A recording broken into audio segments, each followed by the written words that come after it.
अस्सलाम वालेकुम, मैं हूं अरहम खान। आप देख रहे हैं सियासत राउंड अप। सबसे पहले हम बात करेंगे कि भारत को एक दफ़ा फिर शर्मिंदगी उठाना पड़ी है। दुबई एयर शो की मैं बात कर रही हूं। वहां पर एक दफ़ा फिर इंडियन एयरफोर्स का जो तेजस तैयारा है वो अपने करतब दिखाते हुए गिरकर तबाह हो गया है और इस नाखुशगवार वाक़े में, अफसोसनाक वाक़े में पायलट भी जान से गया है।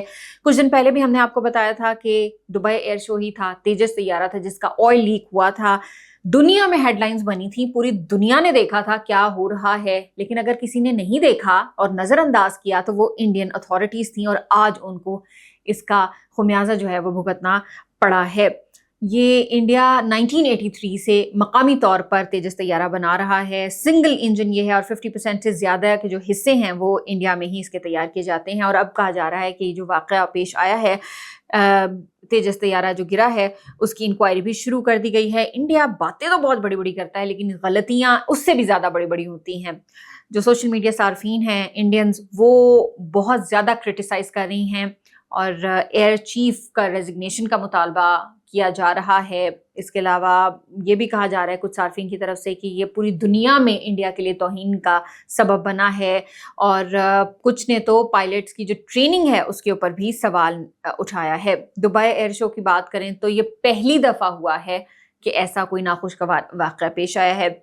ऑब्वियसली ऐसे जब वाक़यात होते हैं तो जो हिस्ट्री है वो कुछ पोल्यूटेड सी भी हो जाती है। अच्छा, आगे बढ़ते हैं, कुछ सुहेल आफरीदी उनकी बात करते हैं। वज़ीर आला खैबर पख्तूनख्वा सुहेल आफरीदी, उनको इलेक्शन कमीशन ने तलब कर लिया था।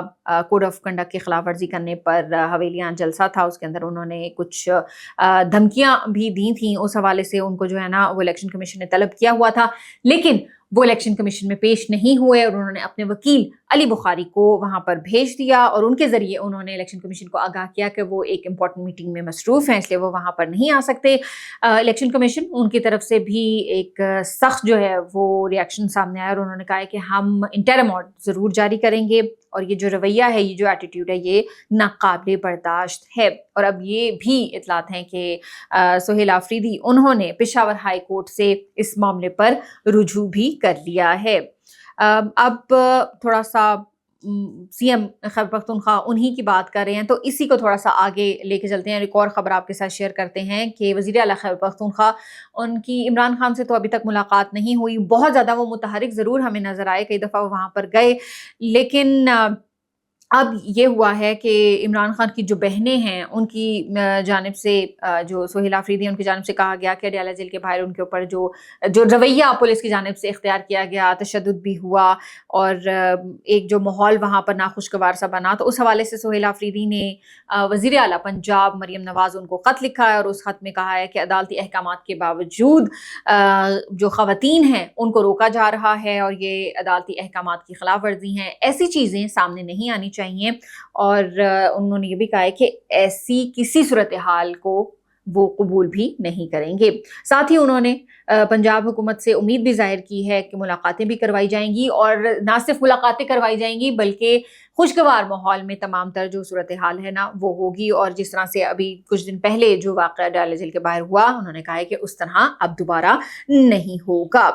अब बात करते हैं कि आईनी अदालत, उस पर एक तरफ अपोजिशन पीटीआई यौम सियाह मना रही है और जुमे को एहतजाज भी किया गया, लेकिन बैरिस्टर गौहर जो चेयरमैन है पाकिस्तान तहरीक इंसाफ के, वो एक रेलवे अराजी का केस था, उसके अंदर एक फरीक की जानिब से वकील पेश हुए और आईनी अदालत में पेश हुए, आर्ग्यूमेंट्स भी दिए और उन्होंने कोई ऑब्जेक्शन भी नहीं किया कि वो इस अदालत के सामने केस नहीं लड़ेंगे, बल्कि उन्होंने तो अपने आर्ग्यूमेंट्स भी दिए, दलाइल भी दिए। वहाँ पर सोशल मीडिया के ऊपर काफ़ी ज़्यादा जो है इस हवाले से बातें हो रही हैं, बहुत ज़्यादा लिखा भी जा रहा है कि क्या तस्लीम कर लिया है 27वीं आईनी तरमीम को और उसकी वजह से जो आईनी अदालत बनी है उसको भी।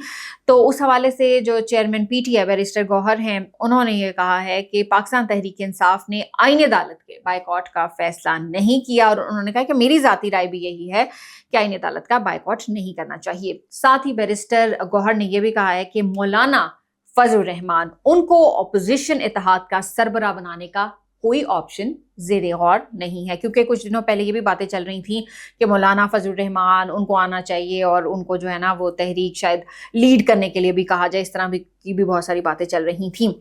अब पीटीआई की ही बात को थोड़ा सा और आगे बढ़ाते हैं, फवाद चौधरी उनकी बात करते हैं। انہوں نے یہ کہا ہے کہ پاکستان تحریک انصاف نے مولانا فضل الرحمان کو دھوکہ دیا اور عمران خان تک مولانا فضل الرحمان سے متعلق غلط معلومات پہنچائی گئی، اور ساتھ ہی فواد چودھری کا یہ بھی کہنا تھا کہ عمران خان اور پارٹی جو ہیں وہ اکیلے رہ گئے ہیں، مولانا فضل الرحمان اگر ساتھ ہوتے تو بعد میں وزن ہوتا، حکومت پر دباؤ بھی بڑھتا۔ انہوں نے یہ بھی کہا ہے کہ محمود خان اچکزئی سے زیادہ جو معاملات ہیں اچھے طریقے سے وہ مولانا فضل الرحمان سنبھال سکتے ہیں، اور انہوں نے یہ بھی کہا ہے کہ مولانا فضل الرحمان اگر اپوزیشن لیڈر بنتے تو پی ٹی آئی کو اس سے فائدہ ہوتا۔ اچھا، شیر افضل مروت، ان کی بات کر لیتے ہیں اب۔ رکن قومی اسمبلی شیر افضل مروت، وہ بھی ہمیشہ جو ہے نا کوئی نہ کوئی ایسی بات کرتے رہتے ہیں جس کے ذریعے وہ ہیڈ لائنز بنتی رہتی ہیں ان کی۔ تو اب انہوں نے کہا ہے کہ میری اطلاعات ہیں کہ بشریٰ بی بی کی رہائی کے لیے پیشکش ہوئی ہے۔ انہوں نے کہا کہ پہلے بھی پیشکش جو ہے نا وہ ہو چکی ہے، لیکن عمران خان اور بشریٰ بی بی انکار انہوں نے کیا تھا، اور جو سابق وزیر اعلیٰ خیبر پختونخوا علی امین گنڈا پور ہیں، ان کے حوالے سے انہوں نے کہا کہ انہوں نے سی ایم شپ کی جو ہے نا وہ قیمت ادا کی ہے، اور پی ٹی آئی کو بے اختیار جیسے عثمان بزدار تھے ویسے ہی لوگ سوٹ کرتے ہیں۔ اور انہوں نے کہا کہ سہیل خان آفریدی کو جتنا وہ جانتے ہیں تو عمران خان ان کو جو بھی حکم دیں گے، جیسا بھی حکم دیں گے، وہ اس کے اوپر جو ہے نا پکی طریقے سے جو ہے عمل درآمد کریں گے، ان کے احکامات کی ضرور بالکل تعمیل کریں گے۔ لیکن انہوں نے سہیل آفریدی کو مشورہ بھی دیا ہے کہ آپ اڈیالہ جیل کے باہر اب بار بار نہ جائیں، کیونکہ یہ اس منصب کی بے توقیری بھی ہو رہی ہے۔ آخر میں بات کریں گے، ایک افسوسناک واقعہ پیش آیا ہے۔ بنوں میں امن کمیٹی کے دفتر پر دہشت گردوں نے حملہ کیا، اور رات کے وقت یہ حملہ کیا گیا، فائرنگ ہوئی اور اس کے اندر 7 افراد جاں بحق ہوئے اور 1 زخمی ہوا، اور تحقیقات جو ہیں اس حوالے سے شروع کر دی گئی ہیں۔ وزیر داخلہ محسن نقوی انہوں نے کہا ہے، اس واقعے کی مذمت بھی کی ہے، اور انہوں نے کہا ہے کہ جو دہشت گرد ہیں ان کو جو ہے نا جب تک ختم نہیں کر لیں گے تب تک سکون سے نہیں بیٹھیں گے۔ یہ تھا آج کا ہمارا سیاست راؤنڈ اپ۔ انشاءاللہ اگلی ایپیسوڈ میں آپ سے پھر ملاقات ہوگی۔ اپنا بہت سارا خیال رکھیے گا۔ پاکستان زندہ باد۔